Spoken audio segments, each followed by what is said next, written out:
ماير بالورن عاو والله أنت واحد كورة ما قرنا يو وحنا ماير مقالدي سكوتي أنتي سباباضي أغاليه دتكي سباباي محاسبة ماير محاسبة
وارجنا قيل دانتي وصو diray muxuu ahaa duqa magaalada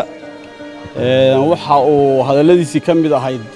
shacabka Soomaaliland meel kasta ay joogan kii Gabley joogay kii Berbera joogooba kii caagad la soo carari karay kii Jeerigaan la soo carari kii booda soo cararo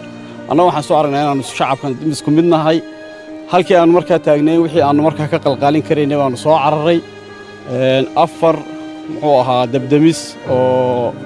ay magaalada Jigjiga saddex leedahay iyo mid ay leedahay magaalada Wajaale oo markaa taagnaa baan degdeg ku soo abaabulno soo qaadnay waxaan soo qaadnay iyaguna ma taqaanay ilaa saddex boodood oo kuwii biyaha ah oo markaa diyaar ahaa oo taagnaa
ciidanka wadooyinka xidhan baan yaanu ahay